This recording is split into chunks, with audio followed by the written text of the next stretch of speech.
សាទរទិវាសិទ្ធិនារីអន្តរជាតិ8មិនិនាតាមរយៈប្រវត្តិស្មារតីទិវានេះសូមរដ្ឋាភិបាលកម្ពុជាផ្សះផ្សាស្មារតីឯកភាពជាតិពិតប្រាកដដើម្បីចូលរួមការពារបូរណភាពទឹកដីយើងទាំងអស់គ្នាបាទហ៊ុនម៉ាណីបាននិយាយអំពីទួនាទីស្ត្រីនៅថ្ងៃទី8មិនិនានេះផងដែរទី1គឺទួនាទីស្ត្រីក្នុងការចូលរួមរក្សាសន្តិភាពស្ថិរភាពនៅក្នុងសង្គមជាតិទី2ស្ត្រីគឺជាម្ដាយគឺជាជីដូនគឺជាភរិយាគឺជាកូនគឺជាប្អូនរបស់យើងមានសារជូនពរដល់ស្ត្រីយើងឲ្យមានសម្រស់កាន់តែស្អាតអីក្មេងជាងវ័យអីជាដើមបាទ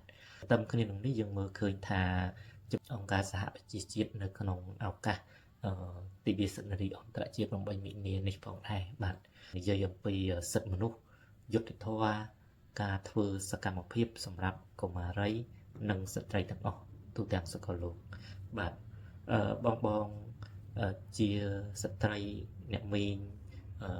លោកអ៊ំដែលជាស្ត្រីលោកយាយដែលជាស្ត្រីប្អូនក្មួយដែលជាស្ត្រីបាទមានទូនាទីយ៉ាងសំខាន់ក្នុងការចូលរួមចំណែកជួយសង្គមចូលរួមចំណែកក្នុងការការពារធនធានធម្មជាតិបរិស្ថាននិងទ្រព្យសម្បត្តិរបស់ជាតិហើយស្ត្រីក៏មានសិទ្ធិដូចជាបុរសដែរគឺមានសិទ្ធិចូលរួមយ៉ាងសកម្មបាទក្នុងជីវភាពនយោបាយសេដ្ឋកិច្ចវប្បធម៌និងសង្គមផងដែរបាទទូនាទីរបស់ស្ត្រីដែលកំពុងកាន់តំណែងនៅក្នុងរបបក្រុងភ្នំពេញបច្ចុប្បន្នវិញថាតើស្ត្រីបានទូនាទីអ្វីខ្លះនៅក្នុងសង្គមយើងបាទឬក៏ស្ត្រីគ្រាន់តែជាឧបករណ៍របស់ត្រកូលហ៊ុនបាទសម្រាប់ប្រើប្រាស់នោះទេបាទយើងមើលថាប្រធានរដ្ឋសភាតើគាត់ធ្វើអ្វីខ្លះមានទួនាទីអ្វីខ្លះហើយបំពេញកាតព្វកិច្ចនឹងទួនាទីរបស់គាត់ដោយឯករាជ្យដែរឬទេបាទរដ្ឋមន្ត្រីក្រសួងកិច្ចការនារីតើគាត់បានបំពេញទួនាទីនឹងកាតព្វកិច្ចរបស់គាត់ដោយឯករាជ្យរបស់គាត់ដែរទេឬក៏គាត់ធ្វើទៅតាមតែការបង្គាប់បញ្ជារបស់ពុកកូនតកូលហ៊ុនតែពីរនាក់នោះទេបាទអត់លេខាធិការក្រសួងការពារជាតិស្ត្រីរងគ្រោះជាជនភេសក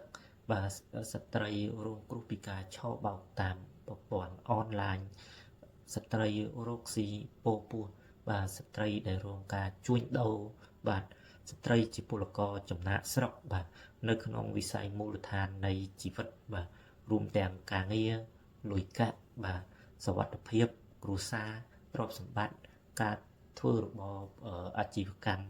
ចូលរួមបាទអភិវឌ្ឍសង្គមអីជាដើមហ្នឹងសួរថាតើមានការគាំពៀទៅលើស្ត្រីគាំពៀដោយច្បាប់ទៅលើស្ត្រីដែលមានការស្មើមុខស្មើមាត់ដោយមិនរើសអើងដែរទេបាទប្រសិនបើលោកហ៊ុនម៉ាណីគាត់បានមើលឃើញនឹងយល់ច្បាស់ពីតម្លៃរបស់ស្ត្រីនៅក្នុងការចូលរួម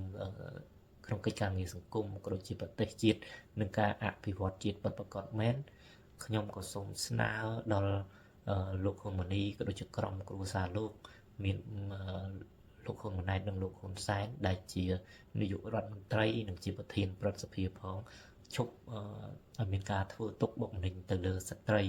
រងគ្រោះស្ត្រីកោតក្រ Nagawal ស្ត្រីកម្មការនីរោងចក្រដែលគាត់ទាមទារយុត្តិធម៌ស្របទៅតាមច្បាប់ការងារពីការជិះជាន់របស់ថៅកែហើយក៏ស្នើសុំឲ្យដោះលែងអ្នកទោសមនសិការទាំងអស់ជាពិសេសអ្នកទោសដែលជាស្ត្រីបាទដូចជាកញ្ញាសេងធីរីដូចជាបងប្អូនយុវជនមេដាធម្មជាតិដែលគាត់ប្រើប្រាស់សិទ្ធិរបស់គាត់បាទក្នុងនាមជាពលរដ្ឋក្នុងនាមជាម្ចាស់ប្រទេសចូលរួមរក្សាទ្រព្យសម្បត្តិជាតិបាទឈប់ចោលប្រកាន់ឈប់លៀបពណ៌ខ្មែរគ្នាឯងទៅបាទបើសិនបើទុកយល់ច្បាស់ពីអត្ថន័យនៃថ្ងៃទិវាសិទ្ធិនារី8មិនិនាពិតប្រាកដមែនសូមមេត្តាឈប់ធ្វើទុកបុកម្នេញទៅលើស្ត្រីដោះលែងបាទអ្នកទោសនយោបាយអ្នកទោសសង្គមទាំងអស់ណាជាពិសេសគឺស្ត្រីបាទ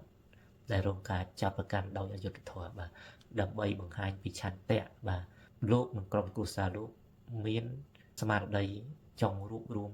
ចុងផ្សះផ្សាជាតិដើម្បីស្វែងរកដំណោះស្រាយមួយពិតប្រាកដបាទរវាងខ្មែរនិងខ្មែរបាទសូមអរគុណ